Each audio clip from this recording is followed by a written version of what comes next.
Hello, I'm Sonya Skipworth, and I am the co-owner of Alabama Threads with my daughter Sarah, and we have way more fun than we should be allowed to have at work.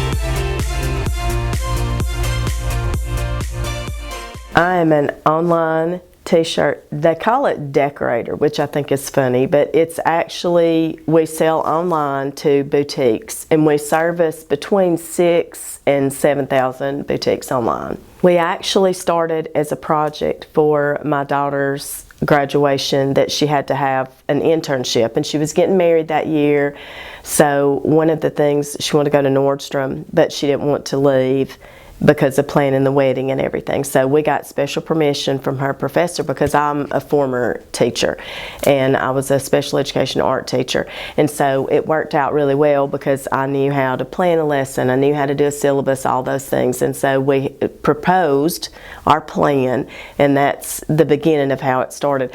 One of the things we started in the beginning, it was going to be taking vintage neckties and turning them into bow ties, because at that time bow ties were very, very popular, and everybody said, oh, this is wonderful, this is the coolest thing, and then we couldn't even give them away.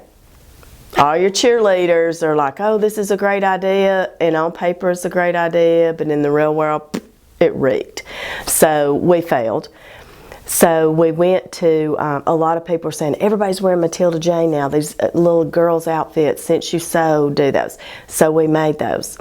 Couldn't give them away. Absolutely could not give them away. So Sarah had a Cricut machine, which is a vinyl cutter, and she made a t-shirt. Well, somebody saw it, and then it just literally snowballed from there. Started in her living room, actually in her kitchen-ish, and now we're in a 5,000 square foot warehouse. I will have to say probably the most challenging is energy, literally energy, because there's so much energy expend mentally, physically, you know, that's just the only way I can think of to explain it, because of course there's competition you have to go against. Of course there's ordering t-shirts, staying on top of trends. Like, there's so many things like that. So I guess really and truly the biggest challenge is just to keep the energy up, mentally, physically, and all that. The most rewarding literally for me is not going to be the same for anybody else, because I get to work with my daughter. There's very few people that get to work with family. Well, some people want to kill their family if they work with them, and they don't work well with their family, but it is really to work with Sarah.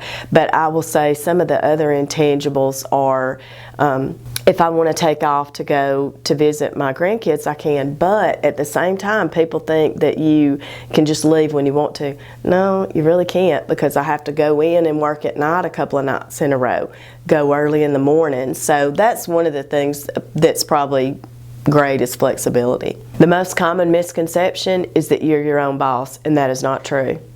That is not true. When you own a business, your boss is your customer.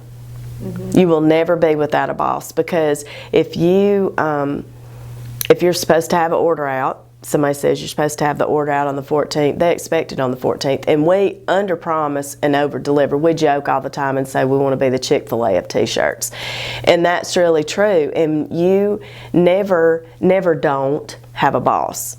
You will always have a boss. And people say, well, I want to work for myself so I can run things. No, the business still runs you. I mean, that's one of the unfortunate parts of it, and people think I can take off when I want to, I can, you know, all these things. No, you still will always have a customer, whether you are a filmmaker, whether you make t-shirts, whether you work for the garbage company. Everybody, you will always still have a customer. You're never still, you're completely your own boss.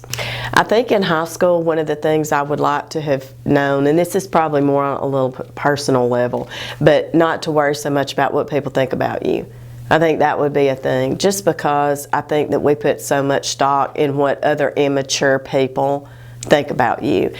Also, I wish somebody had told me, surround yourself with people who want to do something, want to be somebody.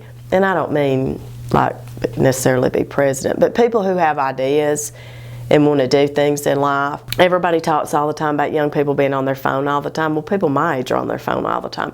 But don't have your face so much in your phone that you're missing the things around you. I think another thing too would be always vote for yourself. Always put your money on yourself, because you may be the only vote you get in any contest, so always vote for yourself. When you're talking about starting a business today, for a young person, do it. Just do it. But don't get into debt. Start really small and test. That's the big thing. The two words I would have to give you that would be the most helpful is test and learn. Just like any experiment, basically you're one big science experiment, truly. This truly is. Because if you think about it, testing and learning, if you test an idea and it doesn't work, there's two options there. You either didn't try hard enough, you didn't have the right ingredients, whatever, or it's just not a thing.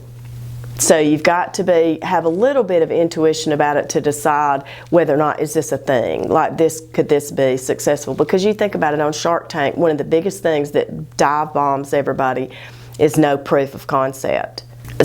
One of the biggest challenges we faced has just been financial, because we made some bad financial decisions. It's easy to want to get into debt because you always want that new equipment. We bought some used equipment from somebody, which is it was just not smart. Absolutely not smart. And we are still paying for that after 5 years, and that was really bad. But another thing, a smaller but big example, was when we first started tie-dyeing, because we had a company that we ordered from and they absolutely could not get anything out on time.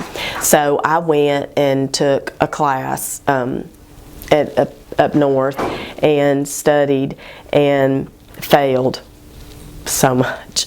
Made so many messes. Absolutely made so many messes. But along the way learned so much, and now we can custom.